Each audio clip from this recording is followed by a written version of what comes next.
Good morning, afternoon, evening, whatever time it is for you out there in YouTube land. It's morning here, and I am here at Rosecreek Farm with Ray Tyler. I'm here for the Curtis Stone workshop that I told many of you about already, those of you who watch our vlog on a regular basis. And they have such a beautiful farm here at Rosecreek Farm. It is absolutely amazing. The greenhouse is beautiful, as you can see behind me, but also the fields, the crops are absolutely beautiful as well. And they have a great operation here. But I want to ask you, Ray, what is the driving force of what gets you up each morning to do this? Because this is a lot of work. It is a lot of work, for sure. Yes. You know, I think as farmers, as people who tend the earth, you know, a kind of a small practical thing is, you know, I'm so excited by the new growth. You know, all we do is basically, you know, we plant the seed, and the earth wants to grow things. And so, you know, there's not a day that I get up that I'm excited to come out here and see what has happened through the night. You know, whether it be new earthworms, new growth, there's new challenges, you know, and there's new you know, successes and triumphs. And so, you know, that on a very basic level gets me excited.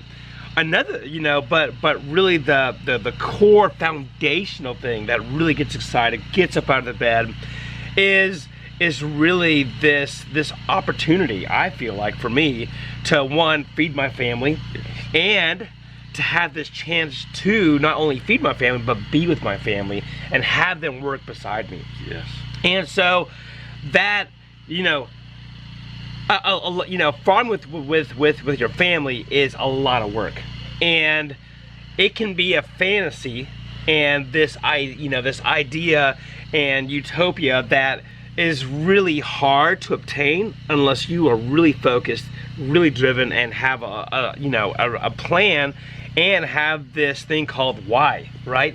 So, you know, why I farm, for number one, is to feed my family and to be with my family. Yes. And so everything we do is really based on how can we, you know, have this farm business, but yet have a life that our children enjoy, and that I enjoy, and my wife enjoys. And so we're always balancing that.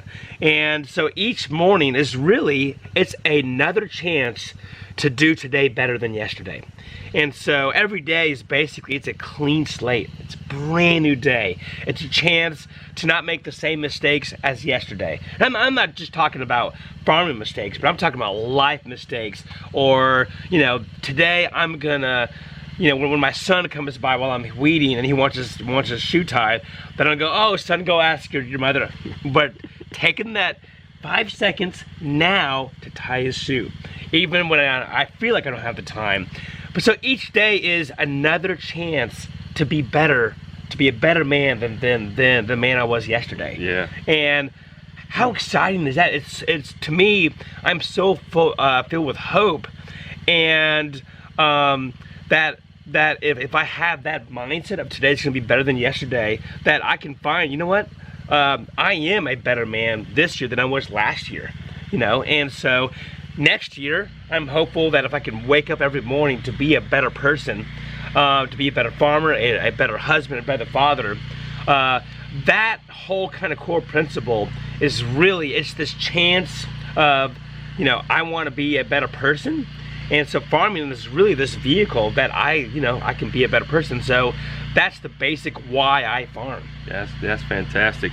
And many of you who are regular viewers of our vlog, you kind of know that is the driving force behind our farm as well. And that's one of those things you kind of I have to keep reminding myself of, is keeping that big picture in mind of why you're doing it, because you have those downs where you need that big picture to kind of get back focused on and just kind of pick yourself up off the ground. Yes. Yeah, and every day is not, there's a lot of failures. And farming is no different than just life. Any businessman, any person out there or even has a job, there's good days and bad days. But, you know, it's what do you do with those bad days? You know, you know, for me, I try, like if I'm having a bad day, instead of coming home, taking out on the wife and kids, or you know, your neighbor or the person at the grocery store, it's, you know what, tomorrow is gonna be better. It's gonna be better. You know, things do get better. It doesn't always seem that way at the heat of it, right? Yeah. But just remember that without bad days, there is no good days. Yes. I mean, what would life be without bad days? Yeah. It would be a sterile, boring, we would be miserable, we would kill each other.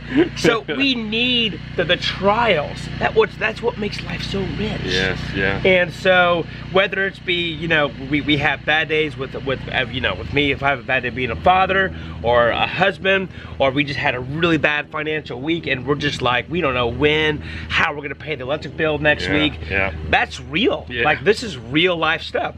It does get better, you know, and then there's the good weeks. And so it's hard when you're having a good week. It's hard to remember and to be grateful that, you know what, this has been a good week. I'm so grateful, because last week was bad, but this week is good. And so, you know, the more good weeks we have, it helps us get through those bad times, because it's gonna happen. Yeah. Happens to all humans. You're right. Doesn't matter what kind of front you put on. You could put on a front that you have no issues, no problems, but deep down inside, you're gonna have some kind of problem, whether it's be emotionally, spiritually, financially, physically, and it's really, how do we get through those bad times, those valleys that we as humans, like, that's just life. You know, it's the whole cycle of life and death and good and bad. I mean, it's all connected. Yes. And so we as people and humans need to learn how to really get through those low valleys in life. Yes, It's just gonna happen. Yep. Oftentimes I mention that Curtis Stone and Ray Tyler are some of the farms and farmers that truly inspire me. So I just want to take a moment to show you that he is real. We see all these pictures on Instagram and on Facebook, and they truly are inspiring, and it is truly inspiring for me to be out here. And I thank you for you and your family and your farm hosting this event. It truly is inspirational and beneficial, and there are a number of farmers here that are learning, and I can just see them. Some of them are glazed over, but they're trying to absorb all this knowledge and everything here. But it is great, and I just want to thank you for doing this. One of the things I do want to ask you is if you could describe your ideal day out here on the farm with your family. I know there's sometimes this is not every day that this happens, but sometimes we get to have those ideal days where you just kind of say, hey, this is what it's about. That's right. What would that be for you? Yeah. So the ideal day, like you know, and this is a goal of ours. It doesn't always happen, but it's happened a number of times this year, enough to where we go, this can really happen. So our ideal day is, you know, we get up, we have breakfast together. Let's just say it's going to be a harvest pack day, which is kind of the biggest day of our week, and my wife is involved with that. I do harvesting, so that's the one day that we all work together. And so we get up, you know, we go down there together as a family. You know, our oldest daughter, she watches the kids. I'm harvesting, my wife is packing, and you know, we stop for lunch, we come down at 1, and we're done by 3. And we get to go home, we get cleaned up. You know, I help her with the house chores, because she's been in the field all day, and we have dinner by 5:30, and you know, and we all clean up together as a family, and we get the kids to bed, and then, you know, 7:30, 8 o'clock, you know, my wife and I have, you know, an hour or so together just to talk or read or whatever, and we go to bed at 9. That is the ultimate goal that we strive for every day. Doesn't always happen, but we're definitely making some progress to getting there. So, that's life. Cribs and all these other shows where they're rolling around in these big cars. I'm not down to people who have these big cars. There's money, they can do what they want to do. But that's life. That's right. Living life like they used to do back in the day, of sharing life together as a family. Yes. That is what is important. It's so rich. It's such a rich life. So rich. You know, you can't pay me enough money to sacrifice this life. There's not enough $1 billion in this world to replace that kind of quality life, being with my family. Again, back to the why. Like, it's not the money, it's the life. True. Yes, we do have to make a living, Yeah. because that's part of life as well. Like, we have to provide for them. We want to clothe our family. We want to feed them. We want to take them on experiences. We want to do some things. But if that's all we're chasing, it'll just be bland. It just won't be enough rich, adventurous life for our children and for us. And we want to leave a legacy for our kids. At the end of the day, I don't, when I'm on my deathbed, right, my family, hopefully, I've lived my life in a way where my family loves me, yes, and they want to be beside me. A big house will do me no good. Yes. A huge bank account, worthless, okay? A big car, businesses, business partners, absolutely means nothing to me. Yeah. All that matters at the end of that day, that my family loves me and they want to be beside me on that last day. Yes. That's what I want. That's and right. so I want to live my life every day with that goal in mind, that I am loved by my family. Yes. And not, well, we love our dad because he's our dad, we're obligated, but he was never around because he was always chasing the money, yes, always chasing ideas. He never could stop and spend just 5 minutes with us. And so every day I am working really hard on making sure that I leave behind a legacy and a life that my children will honor and respect me in my last days. That's right.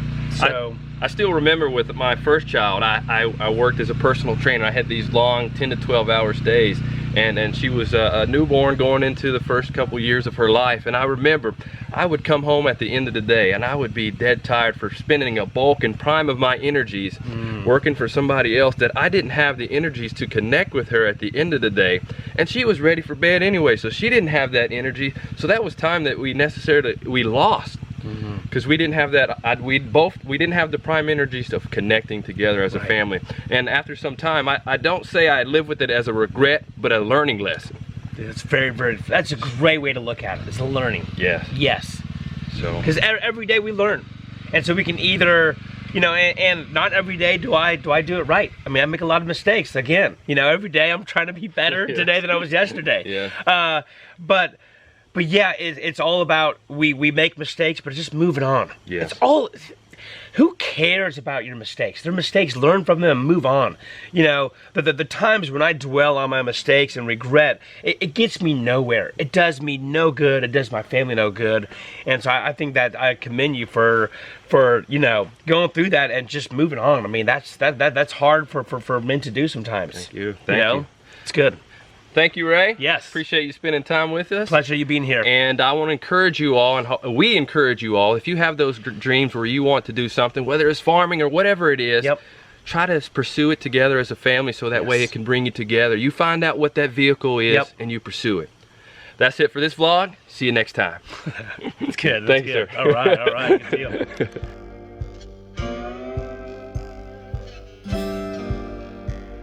I really enjoyed talking and hanging out with Ray. His family sets a great example of unity and working together as a team. If you want to see more from Ray, be sure to check out the video that he did with our homies at Off the Grid with Doug and Stacy. In that video, Ray discusses how his family had to deal with his daughter getting cancer. Well, that's it for this vlog. Join us next time for my chat with the man himself, Curtis Stone.